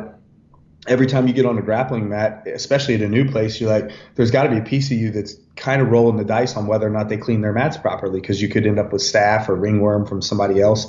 This is just part of what we've always kind of had to deal with. And so if you're that kind of person to begin with, which is the reason why you and I are both like, hey, let's just roll the dice with our immune systems here. Because I know that anytime I go to a new, even my own, if I go to the same jiu-jitsu school over and over, that the chances of me getting a staph infection are real. I've had staph, and many of my friends have had staph, and so, but it never stopped me from grappling. So I don't think it's really going to change. I think where it will change things from an athletic perspective is in gyms with things like fitness gyms with treadmills, because the whole like era of wiping down all your equipment, and not just wiping your sweat off the equipment. I mean, that's just a respectful thing to do, but actually literally getting a sanitary wipe and decontaminating this thing. That's kind of almost part of the norm now in a commercialized gym. And so those kind of people might get to a point where they're like, that's not enough for me. I don't want to go to a gym like that anymore, because they're your fair weather fitness people or whatever. But no, I don't think the martial artists will be all affected that much. Yeah, I agree with you, man. I'm betting on their mentality. That's all. So yeah. I bet many of them have a kind of similar mindset to me. I see a lot of people. Go ahead. I was going to say, I just can't imagine me or people that are minded like me just waking up one day and being like, man, I really love jiu-jitsu and I'm a brown belt and I'm only 6 months away from getting my black belt, but I just don't want a chance getting that virus, so I'm done. Hey, Mike, thanks for everything you did for me at AKA, man. I appreciate it, but I'm gonna have to quit now because I don't see it happening. Yeah, and the thing is with guys like us, like I've been dodging, staph and all these things for years, and by staying clean, by taking care of myself and being smart, and I've been susceptible to staph and sometimes with wrestlers, mat herpes and face herpes, all this kind of shit. And I've avoided all that stuff because of just being clean. And I think there's ways to do that. And I also have not lost faith I have not lost faith in the human body, the healthy human body. I still think it's strong enough to battle this and what the world has, and I think the facts are supporting it, which is the crazy thing. I think the facts are supporting that the human body is beating this in most cases. So I haven't lost faith in that, and I'm gonna continue on, and I think some people will definitely change, and it's a sad story. It's a sad story when people start losing that, because they're gonna change their lives, and they're gonna change the whole world and community and behavior of people is going to change. And like, I remember a story with my uncle, who's a firefighter since he was like 19 years old, and he remembers the time when like he would show up at accidents and there'd be people on the road or whatever, because they go to every accident, whether it's a fire or not. So it'd be like a car accident or something, and people be on the road, and they'll be bleeding everywhere, and like, you know, all this stuff, and they just jump on them with no gloves, no nothing, and they're like patching them up and saving their lives. And like nowadays, you can't do that. You can't even help someone who's hurt if they're bleeding, because you're worried you're going to catch a disease or something. Yeah. And I think this is kind of like another step in that direction, which is just kind of sad for humanity in general. So I'm just going to keep like you, man, keep going with it, and letting my body do what it does. And if I get hit with something and it makes me think differently, then that'll be my awakening. But I still have faith in the human body right now, you know? Look, I'll two things I'll talk to you about. Number one, fear. You talk about fear. I'll say this, and I don't mean it literally, but I have trouble understanding the concept of fear. There are people that I meet in this world that there's something like they'll have a fear that's so gripping, like a fear of heights. Like Jonathan, my co-host on One Warrior Series, he's afraid of heights, right. And I don't understand this fear of heights. And to tell a story, we did this hike in Cebu. In the Philippines at this place called Kawasan Falls. If you've never been there, you should check this hike out. It's a nice hike. It's a little commercialized at the end, but it's about a three-hour hike, and you hike through this series of waterfalls. And the waterfalls kind of progressively get higher as you go. And essentially you can walk around the falls if you don't want to jump, but you can jump off of them. And I would say maybe the first fall is only, 3 to 5 meter fall that you're just jumping off of or sliding down. And then it works its way up to 15 meters. So I'm standing at this last 15-meter fall, and as I'm there, I was thinking, man, I want to do a backflip off this fall, and I hadn't done a backflip off of anything that high in my life, or I hadn't done a backflip off of anything high in a long time. Right. And I was standing there, and I thought, I don't know if I want to do this or not because I was afraid. But instead, in my mind, I'm doing this. I'm calculating the risk of, if I do this, there's a high probability that I'm going to over-rotate because I have not practiced this maneuver, and I'm going to end up landing weird in this water and injure myself. Mm-hmm. And then I'm like, if that happens, and there's a high probability it will happen, at this height, how badly am I going to be injured? And so, instead I'm like calculating, this is not a smart thing to do, which fortunately I didn't do it because I was on a subsequent shoot sometime later at this water area. And I did it from a jump that was probably closer to about 8 meters. I was like, okay, let me try this backflip, because if I land wrong here, it's going to suck, but I'll kind of walk it off like, Yeah. And sure enough, man, I jumped off that thing and hit that backflip, landed wrong because I over-rotated exactly, because I didn't know how to, I'm not a gymnast, and so I hadn't done one in a long time. And as soon as I hit that water, I was like, oh, this sucks. And I was like, nope, I'm swimming right back around, going back up this thing, and going to do this backflip off of this thing again. And then the second time I nailed it. And after that, I did about, I don't know, 5 backflips just for fun. And then I was sitting there thinking, like, okay, now if I was back at Kawasan at that last fall of 15 meters, I would for sure do this backflip off of here, because now I know I'm good enough at the move. But there was no part of me that was like afraid, like have this paralyzing fear. I just knew, I 100% knew, like, okay, if I do this, I'm gonna over rotate and screw it up. And if I do that, it's gonna hurt. And can I actually, do I want to deal with this pain today? And I'm like, no, today, not that level of pain. I'm good.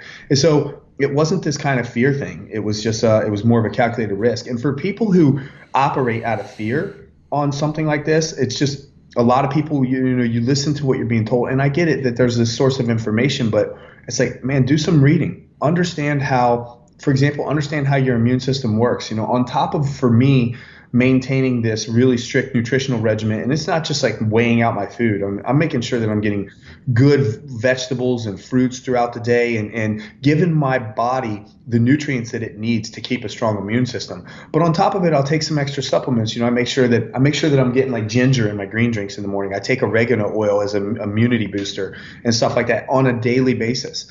And so I do these things, and I really do walk around with this not ignorant attitude, but this attitude of confidence. Like, my immune system is in great shape. I don't have to worry about this BS. Like, I'm not going to worry about it. It's in great shape. So I'm good to go. I'm not worried at all. Yeah. And maybe that's stupidity, but I've listened to enough doctors talk about this thing, talk about the immune system, how it works, viruses. I've seen, I've looked at the data and the mortality rate on all this kind of stuff, and I'm just like, no, I'm not buying it. If I was my mom and I had her risk factors, then I would be second guessing myself, but I'm not. I don't. So I'm not operating by fear. People that operate out of fear and desperation, I feel sorry for them.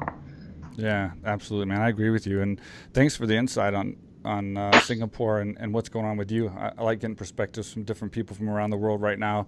And this is going to be good to look back at, and see these conversations during this pandemic, and what we all thought, what we all said, and what ended up happening. So I think it's very cool. Going back to ONE FC real fast, who are some of the fighters coming up to look out for? Listen, if you're going to ask me about that kind of stuff, then I'm going to go back to my roster of guys that I pushed through. Tell me, give me some names, man. I tell you, I got this Filipino guy out of Baguio. His name's Lito Adawang, and he came through the One Warrior Series system. Lito's from AKA Thailand, bro. Yeah. So I know Lito. That kid, he's a stud, man. Like he's trained with us. He's fought here. Like I love the guy. Have you been on the mats with him? Yeah, I love Lito, man. He's slick. And honestly, I look for him. I look for him to have a belt around his waist one day, for real. I'm really excited about this kid. I'm not even going to try to say his last name. Mongolian kid. His name's Shine.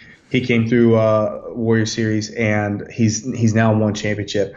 And this kid, he's maybe not the cleanest technique, but man, if the Mongolians overall, like the Mongolians, it's one of the coolest countries I've been to, and I have a deep, tremendous respect for that population of people because they have a country. The country of Mongolia only has 3 million people. Like that's their entire population. Right. And in a country of 3 million people, that country has won 26 Olympic medals.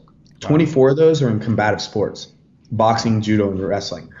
And yeah, and so they're a very wrestling and they really value these combative sports. So this guy, he knows how to scramble, he knows where to be, when to be. He does some things sometimes where I'm like, I don't think you're actually that technical, but he'll do things in matches where it was highly technical, and he hits like a hammer. He just throws punches like a Mike Tyson. Everything is just meant to really, really hurt somebody. So yeah. I'm looking forward to seeing what he does in One Championship as well. Those are probably the two prospects that come through the Warrior Series that I'm most hyped up about at this point in time. So you're having fun, man. You're enjoying this. You're enjoying this Warrior Series and doing this work. I am. Full disclosure, when you live this life of MMA, I'm not as excited as I used to be about watching matches anymore, right? It's, you can only, but seeing like young athletes who are really hungry and working with them, because I have this kind of grassroots thing, working where I go in, I teach seminars or grapple with the guys that I recruit and go to all these local gyms, and I have a really good time, man, because it's at that level. For me, my personal journey was when I got involved in martial arts, it was just all passion, like something that I wanted to. Every day, there are very few people in this world that understand how to go in and systematically work at being better at something.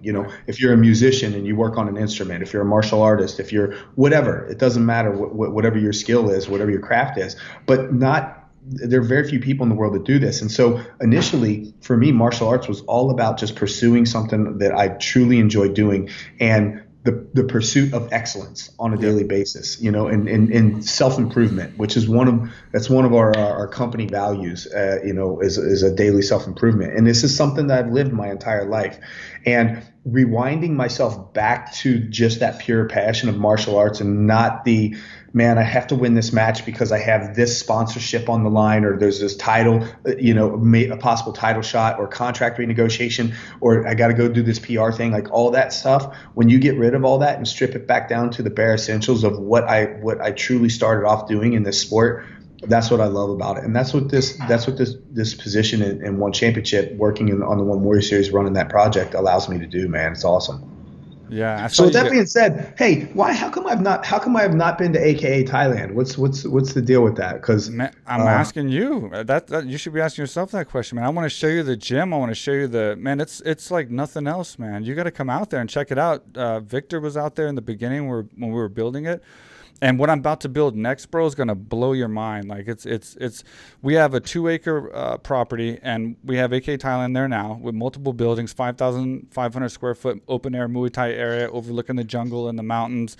We have a restaurant full scale on site accommodations across the street there, a showroom with a 3,500 square foot MMA training room, a weight room, a 1,500 square foot Airdyne training room upstairs. We got a lot of stuff there, man. And what we're building next is like just 3-story ocean view, just magical exclusive facility, man. I'll have to tell you about it when you come, but dude, you are totally invited. I would love to show you and give you a tour and have you come out and see it, man. Show you Phuket, take you out in the boats, go to the islands for sure. Absolutely. Okay, yeah, because I don't know when the next time we'll be in Phuket, because I was scheduled this year to go to. I had a trip and a tryout set in Japan. I had a trip and a tryout set in Brazil, and then one in the States. We were actually going to go to the States and recruit for the first time in the U.S. Yeah. I have some athletes from the U.S., but most of my American athletes up until, well, the first year of my project, most of my American athletes were expats training in places like Phuket or whatever. But now we were scheduled to. Since then, I've recruited some guys out of the U.S., but not actually traveled there. Right. For the travel show and to hold a tryout. So those were my first 3 trips that were scheduled this year, and all that stuff just kind of collapsed back at the beginning of March when this stuff started to take off. So when travel gets back to normal, and obviously we can all speculate, but we don't know between now and then. I'm assuming that I'll just kind of pick up with that flow. So I don't know when I'm coming back to Phuket next, at least for business. But whether I'm there for a personal trip or a business trip, the next time I'm there, I'm going to be reaching out to you personally. Like, all right, listen, we got to be at AKA now. It's a 1-hour flight for you. It's 1 hour. It's 1 hour, man. But you know how it goes though when you travel for a living. It's like. I did the first year I did this show. I took each trip that I do, like for filming, is about a 10-day trip. Right. And in the first year that we were running the Warrior Series, I did what did I do? Like 10 trips. 10 trips of 10 days each, and that's just for the Warrior Series. And then I also had like some other thing, like miscellaneous things that One Championship wanted me to do as well. So I had a couple other trips on top of that, and then the occasional trip back home to Ohio to handle things like, because I still have my properties there, and I have a restaurant in Kentucky that I own, which is just getting hammered. You have a ranch, right, in Ohio? Like I remember back when I was talking to you when we were still fighting, you got a big ranch, didn't you? Well, I have a. You're playing paintball and stuff. I remember. Yeah. The house isn't that big, but it's like I have a small little ranch house that sits on a 13-acre property. Yeah, land. You had a lot of land. Yeah. So, and then I have some other land as well, and then I have a restaurant there. So I'm still tied. Like that to me, that's home. This is not living on this side of the planet. It's not a permanent situation for me. And Singapore, obviously, I mean, I don't know if you've ever been here, but it's a very transient place. People just come here to work anyway. But yeah, I mean, when you mix all that travel, it's difficult. Even when you're only an hour and a half away, it's like, yeah, I have this weekend free, and I could bounce on a Thursday night and have to fly back on a Sunday. It's like, oh gosh, I don't know if I feel like on a plane. No, for sure, man. I will. The next time I'm there, we will definitely hook up, man. Well, when you come to AKA Thailand, man, I'll make it worth your while, man. We'll have a great time training. I'll show you Phuket. We'll go to the islands. I'll even teach you the escape for the banana split, because I saw your boy. I saw your boy putting you in a banana split on the internet when you're is a War Series guy when you're fighting in War Series. He's one of the recruits I had for. You were like, what? I'm getting in a banana split. I'm flexible, man. So kill yourself, knock yourself out, buddy. that's my escape. It's like I'm just I don't have to worry about escaping. It's just maintain flexibility enough that they have to throw away the move. So Evan Showman is a friend of ours, a mutual friend, and he's done a lot of work for me. Works with me now. He wanted me to ask you about the time that you got mistaken for Forrest and you went with it. You got to tell me that one story before I let you go. Okay. So I don't remember why I was in Vegas, but I was there, and I was at the Rio. I was at the Voodoo Lounge at the top of the Rio. Yeah. And I liked the Voodoo Lounge because it had this very chill vibe to it. You know, I never was a big clubby guy anyway. Right. But I got there, and apparently that weekend there was like this, I don't know, police and military convention or whatever. And so we're in the Rio, and there's this group of just all these police officers from, I don't know if they were all from like one central area, like a specific state, or from a bunch of different states, but suddenly I get mistaken for Forrest all the time. I don't know why. I mean, I can kind of maybe see a semblance, a little resemblance there, but he's physically a lot bigger than I am. And anyway, it happens. It's happened more times than I can remember. And so I'm at this Rio, and I'm hanging out with a group of my buddies, and this guy comes up to me, and it always like, man, I'm a huge fan. I'm like, oh, thanks, and like at first it's like, that's cool, it's cool. And it's one of those deals like, man, can we get a photo together? And I'm like, yeah, and you're pausing for the photo. And it's like, gosh, man, I love it when you fought Stefan. And I'm like, well, I didn't fight Stefan. You did though, right? You fought Stefan. Yeah, I did. Yeah, it's crazy. We fought all different guys in this division. Yeah, but I mean, looking at the size range of the guys that you fought too, it's like, wow. I fought monsters, dude. Exactly, because Stefan, I spent time with Stefan on a military tour one time, and he's a big guy also. But yeah, and he's like, man, and I'm like, well, I didn't fight Stefan. I'm thinking like, oh, well, at that point, he's just like, makes a mistake on my, not everybody remembers I can barely remember who I competed against. Yeah. And so you take the photo, and it's like, he's like, man, thanks a lot. I'm like, hey, man, anytime. He's like, yeah, thanks, Forrest. I really appreciate it. I'm like, okay, yeah, you're welcome, man. And so then you just let it go from there. And then, of course, that guy is going to tell his buddy, like, man, Forrest Griffin's over there. Yeah. You gotta get a photo. And so, first I'm just going to go along with this thing. And I mean, by the time it was done, I mean, I probably took pictures with, 30 different police officers, and it just wasn't stopping, right? Like, and finally, I looked at everybody and I said, listen, I said, guys, Forrest Griffin don't take no pictures, and Forrest Griffin don't do no autographs. I'm out. Like that. Nice. And so then the next day I saw Forrest. I was sitting next to Forrest at the fight, and I said, hey, buddy, just so you know, I said, if you see anything online about you losing some fans at the Voodoo Lounge last night, that may have been me. Yeah. He's like, thanks. Appreciate that. Who have you been mistaken for more, Forrest Griffin or Jim Carrey? Honestly, it's probably a toss-up. Jim Carrey was a big one back when in our career. A lot of people thought you looked like Jim Carrey. Oh, dude, I've signed autographs where people really just thought like I was just being. You explain to people, look, I'm not Jim Carrey, and they're like, whatever, Jim, sure. And I'm like, no, I'm telling you, I'm not Jim. And it's just easier to be like, you know what? Here, let me just scribble this out for. There you go. Thank you. It's like, thank you so much, Jim. I'm a huge fan. It's easier just to do that than to really for some of these people try to explain that I'm not that guy. And I've never met him. Like I've never even had. Like, surely he has to know who I am. Like, he has to know, like, he's got to have a friend that's like, bro, have you ever watched MMA before? Because there's this fighter that's just straight up your doppelganger. He's got to know. My fight nickname was based off of him. So, yeah, anyway. So I was honestly, it's about a toss up. Probably Jim Carrey a bit more often because he's more famous. More people know him. Yeah, he's more of a household. And oddly enough, I actually get mistaken for myself quite frequently. Like, I mean, like to the point where people walk up and I have this. I don't know if this ever happens to you, but I'll have people that'll walk up to me and be like, "Man, dude, you look a lot like Rich Franklin," and I'm like, you know what? It's crazy. I've been told that my whole life. I always want to say that. Yeah. I always want to say that, man. I'm too nice. Yeah, no, I can't. But I'll say after. Oh, go ahead. No, go ahead. After the Ultimate Fighter, man, like we got, like you said, the fame, and we got super famous, super fast, like as far as like in this demographic, and I would thank God for like Goldberg and Rogan. I think Goldberg actually coined it. Nobody could say my last name. So I would get those guys coming up to me and they're like, oh man, dude, I'm your biggest fan.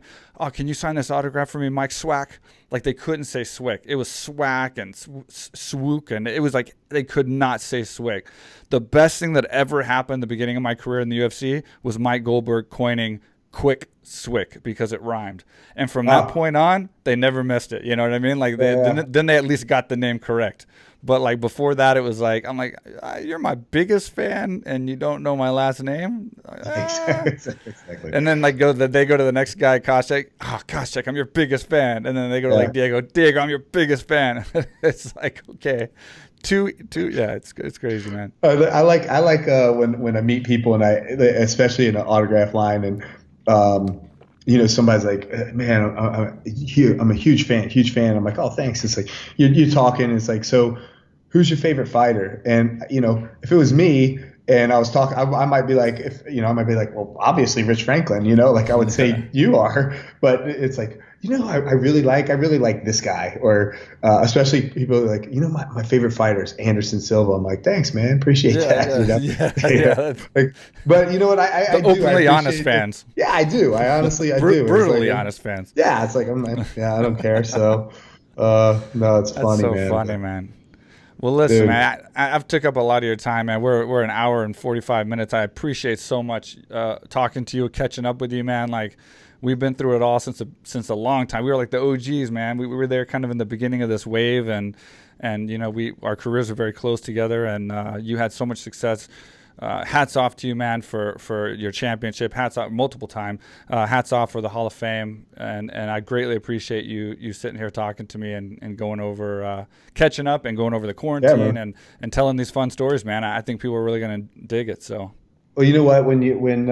Because Evan was the one that reached out to me about coming on, and then when you sent me that text, when Evan said something, my initial thought was like, heck yeah, I'll be on Mike's podcast. I haven't talked to him in a while anyway. This would just be a good chance for us to catch up, So for me, it was just catching up with an old friend and having a good time. So appreciate you having me on. It's cool. It's awesome talking about the old stuff because honestly, I really believe that we were the ones that built the modern house of MMA. Yeah, for sure. We were the foundation of it.